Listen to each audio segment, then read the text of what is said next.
Borua Boye, welcome to the School of Orisha Studies and the Orisha Lifestyle Academy. I'm your instructor, Obafemi Origuwan. Today I want to share a message. And this is not the first time I've shared this message, but I just had an interesting experience. We're in the midst of the quarantine in the face of the coronavirus. And so it has been making me look into the history and trying to understand what's going on because the story keeps changing. The narrative keeps shifting from, does it affect African Americans more because of poverty? Is this revelation of disparities, economic and social disparities within the country? Is this an opportunity for some nefarious groups to impose a new world order and put in microchips into people, or is this a play by people like Bill Gates and Donald Trump to sell a vaccine that they own stock in, and you know what I mean? Like there's all these different competing narratives about what's going on and how did this happen, and what does it mean? And so it has made me take a little bit of time to dig around. In the process, what I have just seen was a video from 2005. And in this video, Dr. Anthony Fauci is giving a breakdown of the H5N1 virus. And he says, if this thing were to become pandemic, nobody would be prepared. Okay, we would be devastated all over the world if H5N1 became pandemic. And it made me remember, like, yeah, that's right. The H5N1 was one of the bird flus. There were a couple of bird flus. H5N1. There was an H1N1. There was a swine flu. There was Ebola more recently, right? So we've gotten glimpses of this kind of potential outbreak over the years. But when I saw the year of H5N1, it was 2005, and Anthony Fauci was there, and he had much less gray hair and was obviously younger, 15 years younger.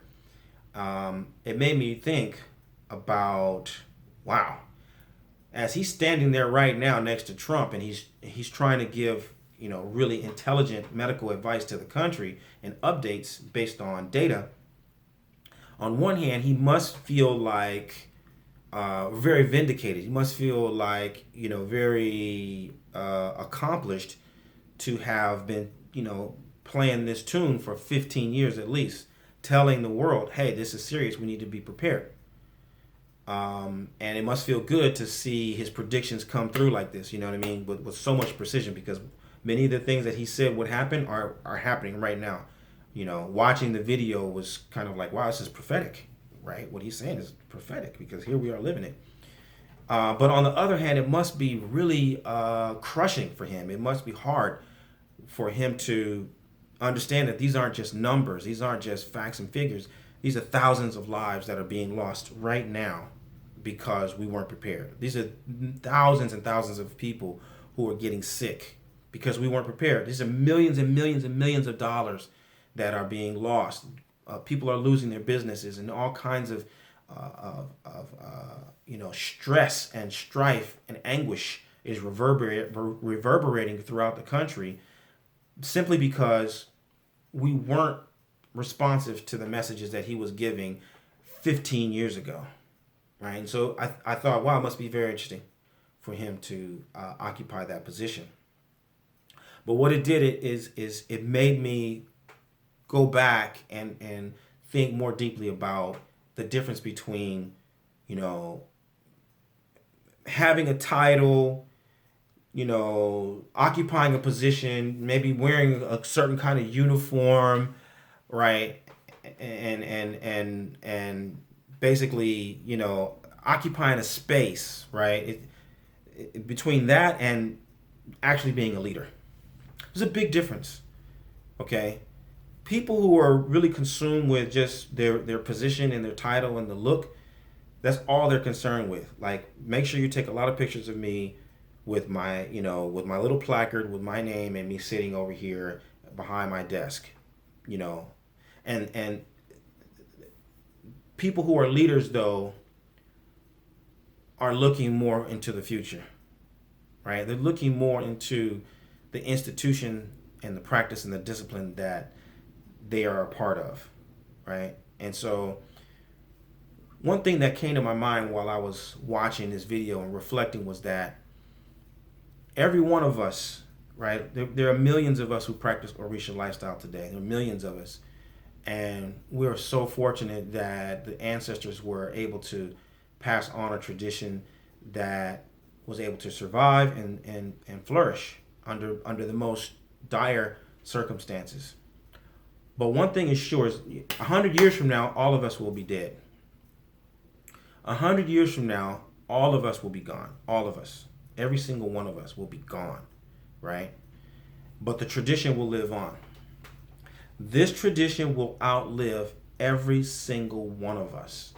200 years from now, Orisha lifestyle will continue. 300 years from now, it will still be here, right? And so we who are leaders, we truly have to look deeply into the future, and we have to think about what are we going to do today that will enable our future generations to inherit a tradition that is worthy, that's admirable, that's pristine, and filled with the majesty that our ancestors passed down to us. That's our job. That's our responsibility and our obligation as leaders. Now, the people who just, are rocking beads, pots, and titles, and all you want to do is be seen and recognized for doing whatever you do, I'm not talking to you. I'm talking about the people who really understand that we have to make a contribution to the tradition. We need to make some kind of an effort to secure the precious qualities of this tradition so that the value of it will continue to increase over time. That's our greatest obligation. Okay? And so I am thinking primarily right now about three particular ideas, three statements, three stories that we tell within the realm of Ifa. And when I say Ifa, I'm not talking about, all of Orisha lifestyle in general. I'm talking about Babalawos. I'm talking about Ifa devotees, right? We make three statements that we absolutely have to clarify because these three statements are making a mess of the tradition. They're creating so much chaos and so much misfortune and setting the stage for so much corruption and confusion that it's not worth it. We need to clarify what we mean. And let me tell you what the three statements are. Number one, we say Ifa is the highest spiritual discipline. Ifa is the most knowledgeable and comprehensive spiritual discipline within Orisha lifestyle. Right? Secondly, we say, because of that, everyone should be initiated to Ifa so that they can know their destiny. Not everyone should have a hand of Ifa even. It's everyone should be initiated to Ifa so that they can know their destiny. And then number three, we say, but nobody has to study before learning Ifa or before being initiated to Ifa. You don't have to study, right? All you got to do is have money, and then you can get initiated to Ifa, and you can know your destiny because Ifa is the highest, right? Those three statements don't make sense. Logically, they don't make sense, and practically, they're not true. Okay, we need to stop making those three statements without clarifying exactly what we mean, because it's deliberately, sowing seeds of doubt within the minds of people and setting them up on, to practice this under false pretenses. Okay. Now I'm going to tell you my bias, right? Just to be totally transparent, I'm going to tell you my bias and what my thinking is behind this and why I feel so strongly about it. I graduated from UC Berkeley. Okay.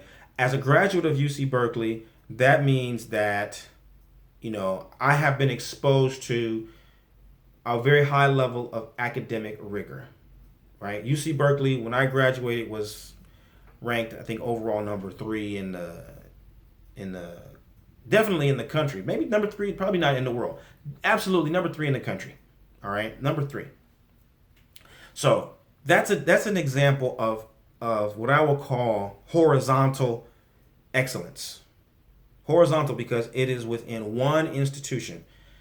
If you majored in English or biochemistry or political science or history or anything, your department was in the top 3. You had the best professors who had won the most prizes and published the most, distinguished papers, and you know what I mean. They were the most respected. That's what that means. Horizontally within the institution of UC Berkeley, all of the professors and all of the departments practice a very high level of academic excellence. So to graduate from there, every single student had to go through certain kinds of a conditioning. Okay? But likewise, there is a horizontal standard of excellence or a horizontal example of excellence. That is, let's say within your discipline, I'm a medical doctor. I'm a lawyer. I'm an engineer. I'm a physicist. Okay? No matter where you went to school, if you have a PhD in physics, you're on a high level. You graduated with a bachelor's degree in engineering. No, you're on a high level, right? You're a medical doctor. You're some kind of a surgeon or a general physician. You're operating on a really high level. You have been trained at a very high level. There's no way you could have gotten in and gotten out without being trained at a very high level within those disciplines. That's horizontal excellence. All right? So vertical is within an institution. Horizontally is like within your profession. To say Ifa, right, a babalawo is an example of horizontal. This is a horizontal excellence. Everyone who is a babalawo should have gone through a certain level of training. There's a certain kind of rigor that all of us have to have gone through, right? Otherwise, we can't claim that our profession is at a high level, right? Like a doctor or like a lawyer or etc. Now, you can say everybody should visit a babalawo. Like you could say everyone should go to the doctor. Yeah, maybe everyone should go to the babalawo. Maybe everyone should consult Ifa. That's reasonable. But you can't say that Ifa is the equivalent of being a doctor and everybody should be a doctor. It doesn't make sense. Being a babalawo is the equivalent of being a doctor and or going to medical school. Right? Everyone being a babalawo is the equivalent of being a doctor, and everyone should be a babalawo, but you don't have to go to medical school. You don't have to be trained. What? You're a doctor, but you didn't go to medical school? You have a diploma from Stanford medicine, but you never attended Stanford? That doesn't make sense. Those things don't go together. So we can't keep telling people that Ifa is the highest and everyone should be initiated to Ifa. Doesn't make sense. Maybe everyone should be exposed to Ifa at a certain level. Maybe if you have a hospital, you should have a doctor from Stanford medicine, right? Maybe if you're in a temple, you have a spiritual organization, you should have a qualified babalawo as a part of your organization. That makes sense. But being a babalawo is the highest spiritual discipline, and everybody should be a babalawo. Those don't go together. Especially when you say no one has to be trained in order to have Ifa. That really kills it. You cannot say those three things, right? Now, the idea that consulting Ifa, being initiated to Ifa is the way that you learn your destiny, that needs to be clarified for every single person. Okay? Number one, you need to define destiny. What are you talking about when you say a person will learn their destiny? Let's be really explicit about that. What should a person expect when they learn their destiny? What are you going to tell them? What are you going to show them? What's going to happen? Because listen, this is what I know about destiny. And no one can tell me any differently. I can't tell you your destiny, and you just going to know it just like that, any more than I could tell you what it means to be a grandfather. You're 25 years old, and I'm going to tell you, oh yeah, you're a grandfather. You're not going to behave as a grandfather. You're not going to have any idea of what it means to be a grandfather. You got to become a father first. And then you got to raise your child. And then you got to watch your child become a parent himself. And then you got to raise your child as a parent of another child. Now you know what it means to be a grandfather. It's an experience. It's not information. I can't tell you your destiny. I can't tell you your destiny. Just like I can't tell you your what it means to be a grandfather. You've got to experience it. So we need to be really clear and very definitive. We say we're going to tell people their destiny. What does that mean? What should they expect? What's going to really happen? And what are they going to have to do in order to realize that message? Very important. Once you can clarify that for a person, then it's going to make sense when you say that, yeah, you should be initiated to learn your destiny. Because it's tricky. And as a matter of fact, it's deceptive. It's deceptive. Okay? So what I want to really urge every single leader to do is I want you to go and sit down. I want you to think about what kind of contribution you want to make to this tradition. What is it that you want this tradition to be like 100 years from now? What kind of quality do you want it to have? What kind of prestige and honor do you want our tradition to have? And what can you do right now to help promote the kind of quality and the kind of excellence that you know that this tradition can be for millions and millions of people for thousands and thousands of years to come? Okay? Aboro aboye, aboshishe.